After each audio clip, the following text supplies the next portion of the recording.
Welcome class 8 Sakina public school. हमारा chemistry का second chapter चल रहा है। इस चैप्टर का नाम है एटॉमिक स्ट्रक्चर। देखिए, मैंने बोर्ड पर एक जनरली एक एटॉमिक स्ट्रक्चर बना दिया है। उस स्ट्रक्चर में आप देख रहे हैं कि एक तो बीच का सेंट्रल कोर है। इस कोर को लोगों ने डिस्क्राइब किया, साइंसदानों ने डिस्क्राइब किया एज ए न्यूक्लियस, और ये बताया कि इस न्यूक्लियस के अंदर प्रोटॉन्स होते हैं जिन पर पॉजिटिव चार्ज होता है, और इसके चारों तरफ कुछ शेल्स हैं, एनर्जी शेल्स कहलाती हैं। उसमें इलेक्ट्रॉन रिवॉल्व करते हैं और ये उनका रास्ता है, एनर्जी पाथ है या एनर्जी शेल हैं या ऑर्बिट हैं। इनमें ये निगेटिवली चार्ज इलेक्ट्रॉन रिवॉल्व करते हैं। तो न्यूक्लियस के बाहर निगेटिव चार्ज, न्यूक्लियस के अंदर पॉजिटिव चार्ज, ये दोनों चार्जेस एक दूसरे को ख़त्म कर देते हैं और इस तरह से बनता है एक न्यूट्रल एटम। आहिस्ता आहिस्ता लोगों ने ये सिद्ध किया, ये साबित किया कि इलेक्ट्रॉन क्या है, प्रोटॉन क्या है और न्यूट्रॉन क्या है। शुरू में तो लोगों ने सिर्फ इसकी बात की कि मैटर जो है बहुत से टाइनी पार्टिकल्स का बना हुआ है जिनको एटमॉस या एटम कहती हैं। पूरी हिस्ट्री उसकी हम लोग डिस्कस कर चुके हैं। आज हम जो बात करने जा रहे हैं वो थोड़ा सा मैं उसको रिवीजन करा दूं आपको। Discovery of electron. देखिए, सबसे पहले एक साइंसदान ने कोशिश की निगेटिव रेज डेवलप करने की या ऑब्जर्व करने की। उसको कहते हैं कैथोड रे एक्सपेरिमेंट, और इसको करने वाले का नाम है विलियम क्रुक्स। इन्होंने 1879 में एक ग्लास ट्यूब लिया।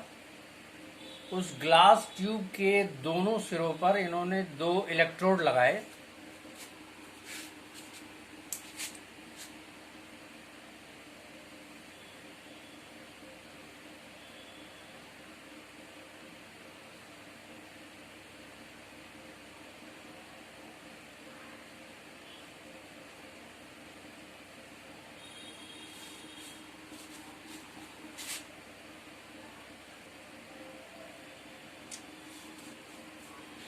और इस ट्यूब को इन्होंने इस तरह बनाया कि इसके अंदर वैक्यूम क्रिएट किया जा सके, प्रेशर को लो किया जा सके। तो इन्होंने ऑब्जर्व किया कि कुछ रेज कैथोड यानी निगेटिव साइड से निकलकर पॉजिटिव साइड की तरफ जा रही है। इन्हीं रेज को इन्होंने कैथोड रेज का नाम दिया और कहा कि इनका नेचर जो है वो निगेटिव है। William crooks 1879। उसके बाद कोई 18 साल के बाद जे थॉमसन ने इसी ट्यूब को इस्तेमाल किया 1897 में, और उन्होंने इस कैथोड रे को डिफ्लेक्ट कराने की कोशिश की। तो उन्होंने 2 पॉजिटिव और नेगेटिव पोल्स प्लेट्स का इस्तेमाल किया।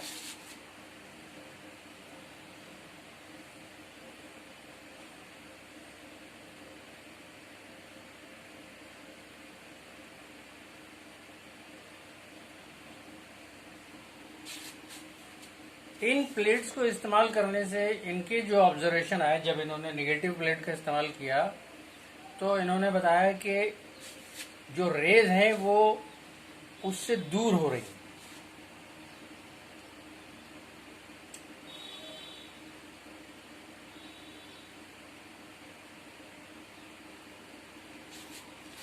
यानी डिफ्लेक्ट हो रही है, दूर हट रही है।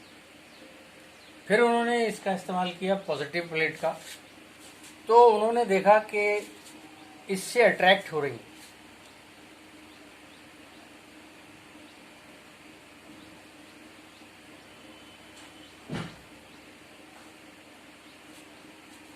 अब इसके लिए थोड़ी सी चीज़ें आपको पहले से मालूम होना चाहिए।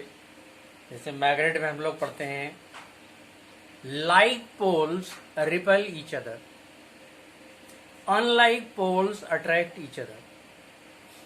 तो यहां पर भी यही खेल है। जब कैथोड रेज के ट्यूब के ऊपर एक निगेटिव इलेक्ट्रोड लगाया गया, प्लेट लगाई गई, तो उससे जो कैथोड रेज निकल रही थी वो घबराने लगी।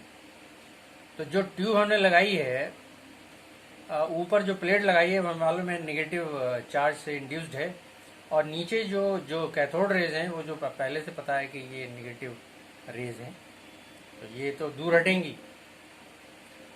तो उन्होंने फिर एक पॉजिटिव प्लेट का इस्तेमाल किया तो देखा कि रेज जो हैं उसकी तरफ अट्रैक्ट हो रही हैं। Unlike poles attract each other. इसका मतलब कैथोड रेज जो निकल रही थी, जिनका नेचर पहले से पता था कि निगेटिव है, वो एक पॉजिटिव प्लेट की तरफ अट्रैक्ट हो रही। तो जे थॉमसन ने कहा कि इसका मतलब ये हुआ कि इन कैथोड रेज को बनाने वाले जो पार्टिकल हैं वो निगेटिव चार्ज वाले पार्टिकल्स हैं, और हम इनका नाम रखते हैं इलेक्ट्रॉन्स। उन्होंने इनका नाम इलेक्ट्रॉन रख दिया। लेकिन उन्होंने साथ में ये भी थोड़ा सा और तजर्बा किया, तो बताया कि इनका मास जो है वो बहुत कम है। 11.9 into 10 to the power -31 kilogram. तो बहुत हल्का मास है, बिल्कुल निग्लिजिबल। और इन्होंने और एक यूनिट का इस्तेमाल किया हाइड्रोजन के मास का, 1837 ये मास है हाइड्रोजन का। तो इन्होंने बताया कि हाइड्रोजन एटम के से ये 1/1837 टाइम्स हल्की है। यानी देखा जाए तो इलेक्ट्रॉन जो है बेवजन है, मास जो है वो ना के बराबर। तो ये बात मान ली 11.9 into 10 to the power -31 kilogram और 1/1837 टाइम्स ऑफ हाइड्रोजन एटम। बहुत हल्के हैं, नेग्लिजिबल हैं। उसके बाद इसी ट्यूब को इस्तेमाल करते हुए यूजेन गोल्डस्टाइन ने एक और एक्सपेरिमेंट किया। उन्होंने इधर जो इस्तेमाल किया वो एनोड का इस्तेमाल किया, जिधर कैथोड है। उनका जो एक्सपेरिमेंट था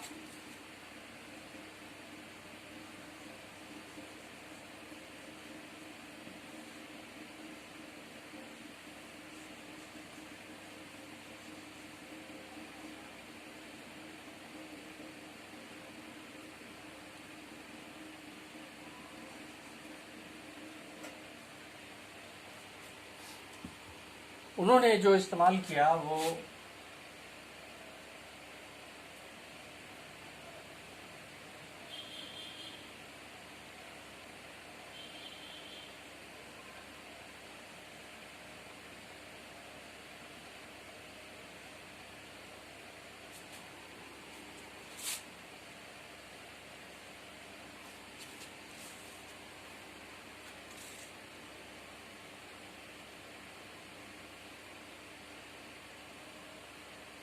उन्होंने कहा कि हमने पॉजिटिव पोल का इस्तेमाल किया है, तो देखते हैं क्या। तो रेज तो जो वैक्यूम था और जो पूरी थी वो रेज तो निकली,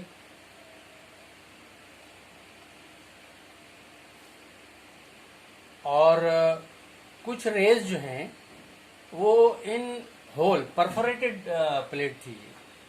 ये जो कैथोड था परफोरेटेड था, सुराखों वाला था। कुछ रेज इसमें से निकल गई और कुछ वापस हो गई। तो जो सुराखों से गुजर गई और जो वापस हो गई, तो उसकी बुनियाद पर उन्होंने कहा कि चूंकि हमने पॉजिटिव पार्टिकल्स को भेजा था, तो कुछ पॉजिटिव यहाँ पर कुछ रोशनी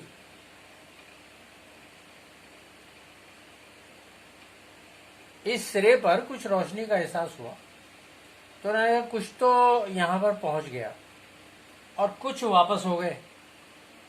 वापस इसलिए हो गए कि ये पॉजिटिव पार्टिकल्स थे और ये निगेटिव प्लेट थी, तो यहाँ से जो वापसी थी वो इनकी वजह से वापस हो गए, और कुछ अट्रैक्ट हुए तो और इन सुराखों से निकल गए।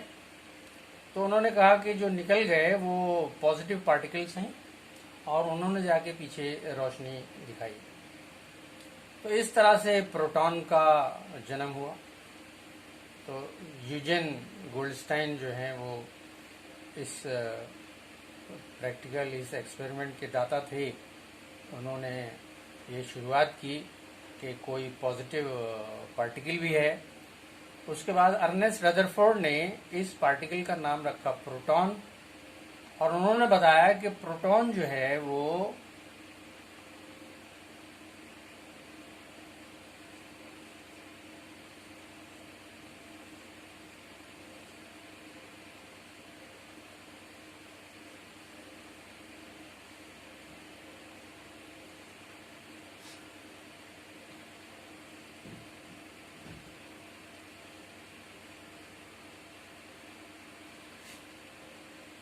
प्रोटॉन का जो मास है वो हाइड्रोजन के एटम के मास के बराबर है, मतलब भारी है वो। जबकि ऊपर हमने देखा 1/1837 था इलेक्ट्रॉन, बहुत हल्का। लेकिन प्रोटॉन जो है वो तकरीबन हाइड्रोजन एटम के वजन के बराबर है, 1.672 इंटू 10⁻⁻27। तो उन्होंने कहा ये वजनी है, और इलेक्ट्रॉन का वजन नेग्लिजिबल मानते हुए हम ये कह सकते हैं कि किसी भी एटम का सारा वजन उसके सेंटर या उसके सेंट्रल कोर में ही मौजूद है, यानी in the form of protons. इस तरह से रदरफोर्ड ने इसका नाम रखा प्रोटॉन या पॉजिटिवली चार्ज पार्टिकल। और इस तरह से ये दो पार्टिकल जो है वजूद में आए। इसके बाद और बात करेंगे आगे न्यूट्रॉन की बात।